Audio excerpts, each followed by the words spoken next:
for this film. Thank you. Thank you, sir. Thank you so much. And yes, the man who lived Najib, and I think he is living still. నజీబ్గా మనకు కనిపించిపోతున్న పృథ్వీరాజ్ గారిని ఇప్పుడు మాట్లాడవలసిందిగా కోరుతున్నాం. Thank you all. Thank you to all the media friends from Hyderabad who have made it here. One more film. After Salar 2, Telugu. Okay. One more film. Okay. So last time I was in Hyderabad, I was talking to you about a film in which I played the king. You know, I played Varadaraja Mannar in Salar. Now I'm talking to you about a film in which I play a slave, Najib from Aadajeevitham. The difference being Varadaraja Mannar and Salar is entirely Prashant Neel's imagination. Najib and Aadajeevitham is real life. I don't know how many of you know this, but this is a true life story. Najib is alive and well amongst us today, and the book was written from his first person account of what he went through. The ordeal he had to suffer in the early 90s when he went to the Gulf in search of a better life. The book was written by Benjamin. In 2008, it was published. And immediately it became a smash hit. Like all over Kerala, people were talking only about that one book. And in about 1 month, all of us, all actors, directors, everybody was like, Aadajeevitham, we have to somehow get the rights. We have to try and make a film. As destiny would have it, the one filmmaker who managed to get the rights is Blessy sir. And as destiny would have it, Blessy sir thought I should play Najib. He came to me with the film in 2009. I committed this film in early 2009. So almost 16 years ago, I committed this film. So in 2009 itself, when Blessy sir told me about the film, his vision was so grand, so big, it was actually impossible to do something like that from Malayalam in 2009. Because that kind of budget and canvas was unthinkable in Malayalam back then. It took us 10 years. It took us 10 years till 2018 to finally be able to start shoot. In those 10 years, fortunately, luckily, a lot of things changed. Cinema evolved. The Malayalam film industry grew exponentially. And although even in 2018 and today, this film is a very, very big financial risk, but we had reached a position where we can now think of doing a film like this. We can dream of doing a film like this. So we started shooting in 2018. And because the character required a physical transformation from the lead protagonist, which I'm playing, we decided to approach it in a way where I will put on a lot of weight. So I put on a lot of weight for the film in the beginning, so that when I lose weight, the change will be very, drastic. So in the love song and all, you'll see very fat. So I put on a lot of weight, and we shot the Kerala portions. And in 2019 beginning, we went to Jordan, Wadi Rum, and we shot the first desert schedule.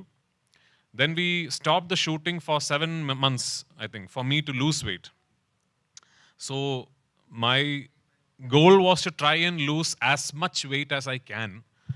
And I don't know, I think I tried so hard that I ended up losing 31 kilos for the film. And early 2020, we went back to Jordan, now to shoot the thin portions. And we started shooting. A few days later, COVID-19 struck and the entire world was shut down. We had to stop shooting.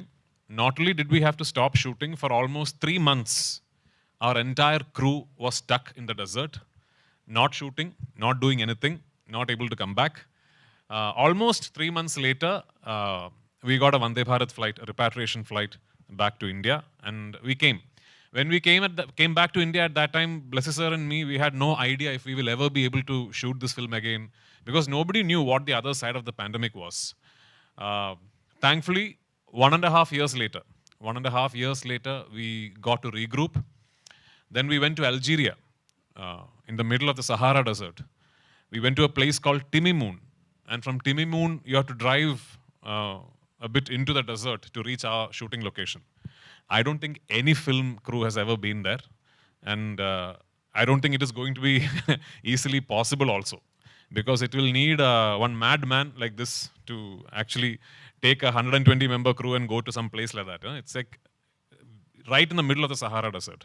So we shot one big schedule there in Algeria. Then we came back to Jordan, and we finished what we could not finish in 2020. Finally, we came back to Kerala, and in 2022, we finished some patchwork of the film, and in 2022, finally, the journey that started in 2008, in at least the principal photography, came to an end. Then it was 1.5 years of post-production. We were very, very keen that this will be a zero compromise film. That we were very sure that not one frame of the film will go through any form of compromise. So the post-production was a very, very diligent process. So 1.5 years later, here we are, 2024. Finally, the film is ready for the world to see what we have created. So making the film is one part of it. Getting the film to the audience is an equally important another part of it. So we were very, very sure, right from 2009, that whenever this film is ready, that we have to try and give this film the best possible opportunity to reach audience across the world. In 2008, 2009, there was no pan-India, by the way. So this was before Bahubali. So no pan-India. Pan-India had not been invented. So we still didn't know how to go about it. But finally, when the film got ready for release in 2024, luckily, I had made a few friends.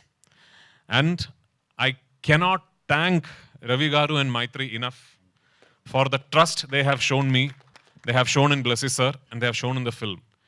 I sent him one message. I sent Ravi Garu one message saying, sir, this is the most important film of my life. And he said, it is done, sir. That is all Ravi Garu said. So thank you, Maitri. Thank you, Ravi Garu. Thank you, Shashi Garu. And to all involved in Maitri. Because it is very important that when a film like this is made, which is a passion project for pretty much an entire industry, that we try and get the best, we try and get the market leaders in every region to present the film. So much like Maitri Movies, we have Hombale distributing the film in Karnataka, Red Giant distributing it in Tamil Nadu, and a very good friend of mine, Anil Tarani, distributing it in the northern circuits. And of course, all major players across the world will be presenting it in every region. That is the best we can do. And on 28th, when you go and see the film, do keep in mind that for all the spectacular cinematography and the evocative music and the performances and the production design and Blessy's world-class filmmaking,